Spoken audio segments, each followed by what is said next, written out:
এবার জয়ের কীর্তি হলো ফাঁস। রূপা আবার ভাবছে সে আশাতে সংসারটা আবার এলোমেলো হয়ে গেল না তো। এটা ভেবেই বেরিয়ে গেল রূপা। নিজে নিজে বলতে লাগলো, থাকবো না আমি আর এখানে।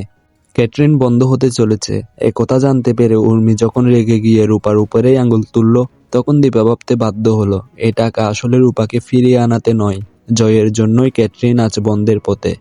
উর্মি সহ সবার সামনে কথা জানালো দীপা। এদিকে প্রবীর বাবু দীর্ঘশ্বাস ছেড়ে বলল, এবারের সমস্যা মেটার নয়। তাহলে কি তাই? কি করতে চলছে এবার অনুরাগের ছোঁয়ায়? হাই গ্রিমস্টারে সবাইকে স্বাগতম। এবারের পর্বের এক্সপ্লেন নিয়ে হাজির হয়েছে আবার গ্রিমস্টার, সাথে থাকুন। এদিকে এক পর্যায়ে দেখা যায় দীপ সূর্যকে বলে, বাবা বড় মায়ের সব টাকা শেষ করে দিল। যেটা শুনে সূর্য বলে যে, দীপ এই সমস্ত তুমি কি বলছো? তোমাকে না বড় মা বারণ করেছে বড়দের মাঝখানে কথা না বলতে? এটা বললে দীপ চুপ হয়ে যায়। এদিকে এক পর্যায়ে সূর্য রূপাকে ডাকতে বললে সোনা দেখতে পায় যে রূপা বাড়ি থেকে দৌড়ে চলে যাচ্ছে। এদিকে ক্যাটরিনে পাওনাদার এসে সবকিছু ভাঙচুর করলে দীপা তাদেরকে আকুতি মিনতি করে এমনটা না করতে। যেখানে এক পর্যায়ে দীপা জানতে পারে বিগত 2 বছরের ডিউতে একটা টাকাও পেমেন্ট পায়নি তারা। 8,70,000 টাকা পুরোটা পাওনা রয়েছে।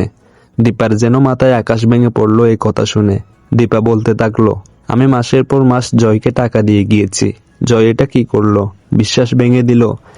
এদিকে রূপা সেখানে এসে মায়ের এমন অস্থিরতা দেখে ভাবতে থাকে, উর্মি ঠিকই বলেছিল, রূপা বাড়িতে ফিরে আসলেই সব কেমন যেন গোলমাল হয়ে যায়। এবার এক পর্যায়ে দীপা জয়কে ফোন করলে ফোনটা সুইচ স্টপ দেখায়। এবার কি করবে দীপা? দিশেহারা দীপা কি পারবে এই সমস্যা থেকে বেরোতে?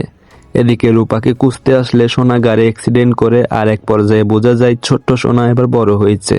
হয়তো প্রেমের জন্য এই অ্যাক্সিডেন্ট, যেখানে রূপাও এসে উপস্থিত হয়। আর জানা যায় সোনাকে অ্যাক্সিডেন্ট করা ওই লোক আর রূপা পূর্ব পরিচিত। আর এদিকে সোনার এক্সপ্রেশন দেখেও বোঝা যাচ্ছে ওই লোকের প্রতি সোনার একটা দুর্বলতা তৈরি হয়েছে। এদিকে সবকিছুর মাঝখানে সোনা নাম জিজ্ঞেস করলে রূপা জানায় যে লোকটার নাম কৃষ্ণ। আর কোথায় থাকে এই প্রশ্নের জবাবে রূপা বলে যে উনি হঠাৎ হঠাৎ উদয় হন, আবার উদাও হয়ে যান। এদিকে ক্যাটরিনে এই টেনশন নিয়ে দীপার মাথায় হাত। পাওনাদার জানায় যে তার হাতে সময় নেই, সামনে মেয়ের বিয়ে, 600 লোক খাবে। এদিকে শেষ পর্যায়ে কৃষ্ণর কথাই রূপা মায়ের পাশে দাঁড়ানোর সিদ্ধান্ত নিল। আর এক পর্যায়ে ঠিক হলো এবার পাওনাদারের মেয়ের বিয়ের পাঁঠার মাংসের অর্ডারটা দীপার ক্যাটরিন থেকে নেবে। এভাবে অন্তত 7 লক্ষ টাকা পরিশোধ হবে, আর বাকি টাকাটা দীপা আস্তে আস্তে দিবে।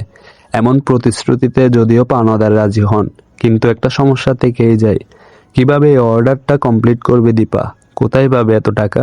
জানতে হলে দেখতে থাকুন অনুরাগের ছোঁয়া, স্টার জলসায়। আর নিয়মিত আপডেট পেতে গ্রিমস্টারের সাথে থাকুন। ধন্যবাদ।